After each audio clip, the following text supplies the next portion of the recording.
Yeah, this, alhamdulillah, inshallah. According to the Hadeeth, the Muslim Ummah will be divided into 73 sects, among which one will enter Jannah. What are the characteristics of that sect? If you read the Hadith, you know the answer to this also. What is the answer to this? Rasulullah sallallahu alaihi wasallam said, those who are closest to me and my Sahaba. So that is the characteristic. Read the Seerah, read the Sunnah. Do what Nabi sallallahu alaihi wasallam did. Do what the Sahaba did.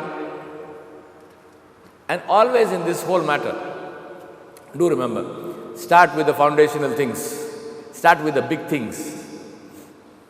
Today we are more concerned about whether we are moving the finger than about whether we are praying at all. Seriously, I'm asking this question. How many times have you heard a brother or a sister coming to you with concern on their face, worried, tears in their eyes, and saying, Subhanallah, my brother, this ummah of 1.5 billion or whatever number they give us, 95% of them do not even pray. Forget about praying in the masjid and whatnot. They don't pray, period.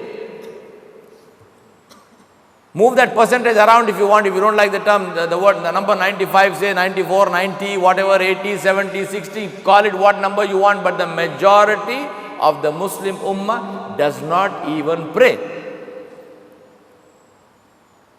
And what did Rasulullah sallallahu alaihi wasallam say about Salah? Bainana wa bainahum as-salah, wa man aradaha. What did he say? Faqad kafara. He said the one who leaves the Salah deliberately is out of Islam.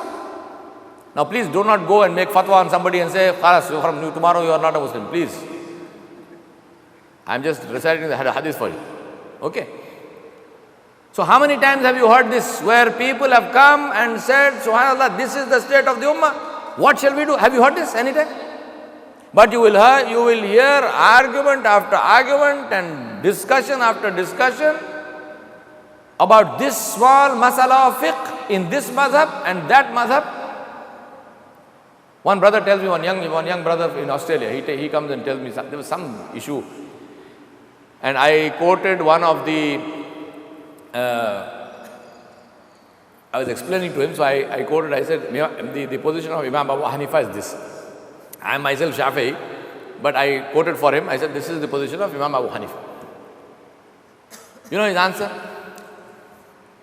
Imam Abu Hanifa is not infallible, right? He can make a mistake, right? So I said, oh man, I got somebody who's bigger than Abu Hanifa, subhanallah, ajib. Right? So I said, yes, of course he can make a mistake.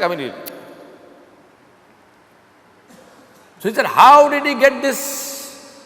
What is the position of qiyas? How can he make qiyas? I said, my brother, when you meet him on the day of judgment, you ask him. Ajib, eh? Strange thing. And this is a brother who I know, he does not even know enough Arabic to understand the Quran when he is reading it. And he wants to make one tafsirah on the dalil of Imam Abu Hanifa rahimahullah ta'ala. Subhanallah, this is our state.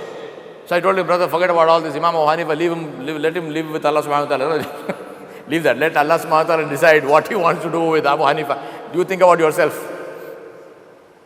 You think about yourself. What is your state of iman? What is your amal? What is your taqwa? What is your istiqamah? You think about that. Don't worry about other people. And I think that is the best advice I can give myself and you.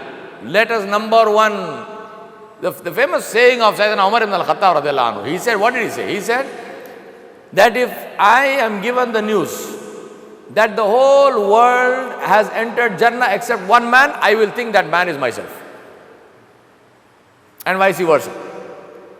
So that is the position of the Muslim. Bain al-khawfi wa tama'. Let us think about ourselves first. Then, by all means, please give da'wah. I am not saying do not do amr al-ma'ruf and nahy al-munkar. Allah subhanahu wa ta'ala said to do it, so how can I say don't do? Of course we have to do it. But do it in which way? Mau'izatil hasana. Allah subhanahu wa ta'ala is saying Mau'izatil hasana about whom? About the people of the book. Islam is teaching us how to present Islam to people who are not Muslims. So how should we present Islam to people who are Muslims? For them, Mau'izatul Hasana. And for Muslims, Al-Durra. Please. You are not the Qazi al-Khudza. It's not your job. It's not your job to implement the hudud on people.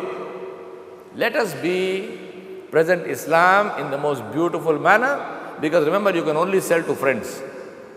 You know, in sales, the brother introduced me. He said, this is my other incarnation. You know, my day job is management training and leadership development and whatnot. So we tell people, we say we can only sell to friends. So you want to sell somebody, first go make friends.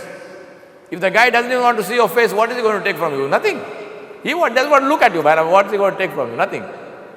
So go first and make friends. You know, let them love you. Get them close to you. Then you tell them what you have to tell them. And that's very, very important for us to do. So, alhamdulillah, 73 sects who will be in Jahannam. Out of 73, 72 will be in Jahannam, one will be in Jannah. Don't worry about who will be in Jahannam. You make sure that you are in that one who is going to Jannah. That is the only thing we have to do. Yes?